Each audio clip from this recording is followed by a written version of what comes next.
সালামু আলাইকুম, সবাই কেমন আছেন? আজকে আমরা চলে আসলাম নোয়াখালী পেজ থেকে। একটি নোয়াখালীর ঐতিহ্যবাহী একটি জায়গা দেখার মতো। তো এখানে এসে আমরা একটি জিনিসের সাথে সম্মুখীন হয়েছি, যে জিনিসটা আপনাদেরকে দেখানোর চাইতেছি। আপনারাও দেখেন জিনিসটা। এই যে এখানে বড় ভাই আছে, বড় ভাই দেখাবে। হ্যাঁ বড় ভাই, এখানে কি দেখাবেন এই আজকে? যে কি একটা আজববুরি একটা পোকা, এই কি কালা কালা সম্পূর্ণ গাছটারে খায়।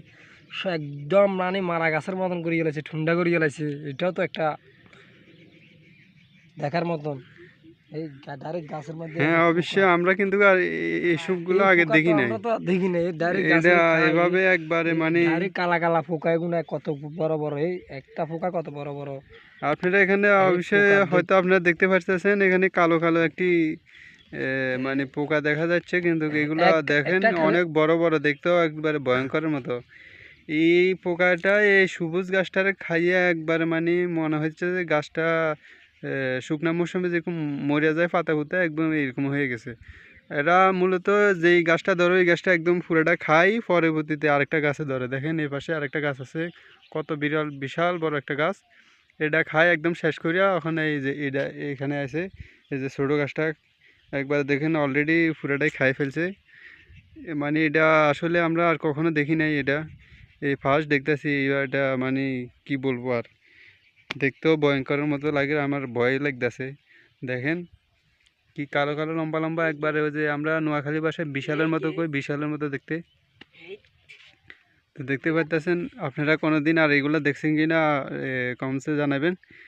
আর এখানে বড় ভাই আমার দেখাইলো জিনিসটা, আসলে আমি আগে কখনো দেখি নাই। তো উনি বললো যে দেখেন এই যে গাছটার কি অবস্থা করছে পোকাগুলো। তখন আমি ভিডিওটা শুরু করলাম যে আপনাদেরকেও একটু দেখাই। তো আমরা যাইতেছিলাম আমাদের একটা কাজে, তো যাওয়ার পথে এই জিনিসটা দেখে চোখে পড়লো আর কি আমাদের। আর সাথে এই যে আমাদের কঙ্কাল কি করবো, ছোটো ভাই একটা আছে, তার চেহারার অবস্থা দেখেন আপনারা। না খাইতে না খাইতে তার সব কাঠ বুড়িয়ে গেছে, দেখছেন? এই যে মানে যেখানে যাচ্ছি এখানেই দেখতেছি, মানে এত সুন্দর সবুজ পলা মাঠে, কি সুন্দর একটা দৃশ্য।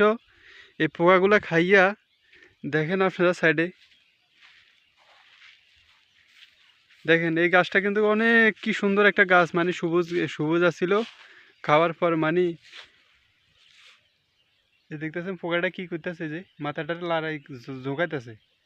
এই যে দেখছেন কত বড় একটা গাছের পাতা খাইয়া একবারে মানে পুরোটা কাঠ বানালাইছে, মনে হচ্ছে গাছটা মারা গেছে। এই যে একবারে মানে দেখেন, এই যে এই গাছও খাওয়া শুরু করছে। দেখেন এটা কিন্তু অনেক মানে লবণাক্ত গাছ। এই লবণাক্ত গাছটারও খাওয়া শুরু করে দিছে। দেখেন এই যে,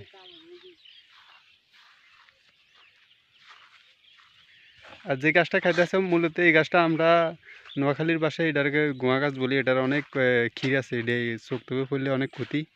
তো তারপরেও গাছটা কিন্তু দেখতে অনেক সুন্দর। এর পরে দেখেন যে গাছটা খায়, এই যে গাছের ছাল চামড়া তো খাই ফেলেছে। কি ডিয়ারিং একটা পোকা। এই যে এই যে দেখেন, এই যে এই গাছটা দেখেন আপনারা, দেখছেন এটা কত কত সুন্দর গাছ। ভাই ভাই দেখেন ভাই, একটা নতুন গাছ দেখলাম এই জঙ্গলের ভিতরে, পাতাগুলা চিকন চিকন, মানে আমার মনে পড়তেছে না কি গাছের মতো দেখা যায় দেখতে। দেখছেন এটা নতুন একটা গাছ। আসলে আল্লাহর প্রকৃতির মানে দৃশ্য, বাগানের তো অনেক রকমের গাছ থাকে, তা চিনতে পারতেছি না আসলে এটা কি গাছ। কেউ চিনেন কিনা, চিনলে জানাবেন কি গাছ এটা।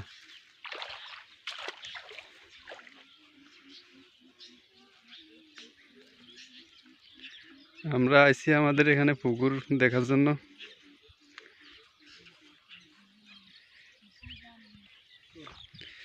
আমাদের পুকুর আমরা দেখতে আইছি। এই পুকুরে আমরা আমরা লস দিছি, অনেক টাকা লস দিছি এখানে। বেশি মাছ ধরতে পারি নাই। হ্যাঁ, এখন দেখেন আবার পুকুর বইরা গেছে পানিতে।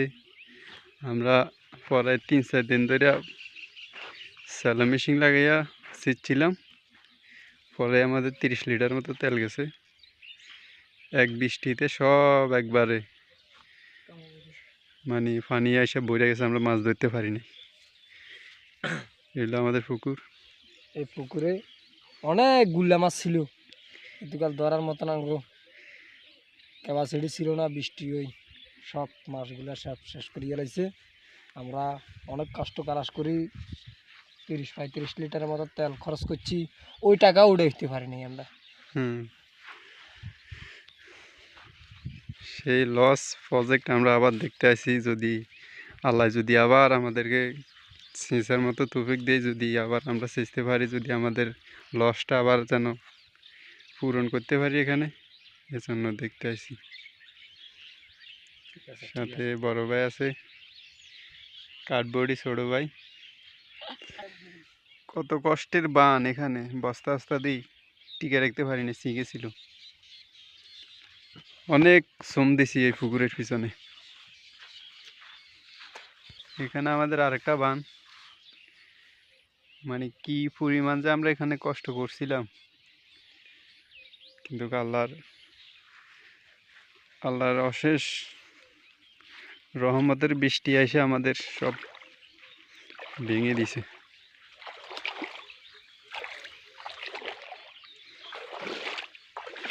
আশা করি মাছ আছে এখনো। আমরা এখানে জাল একটা বসাইছি, এটারে বলে চাইনা জাল, বড় ভাই বসাইছে। ভিতরে দুইটা মাছ দেখা যাচ্ছে, দুইটা কাঁকড়া দেখা যাইতেছে। এই যে দেখতেছেন এখানে কাঁকড়া।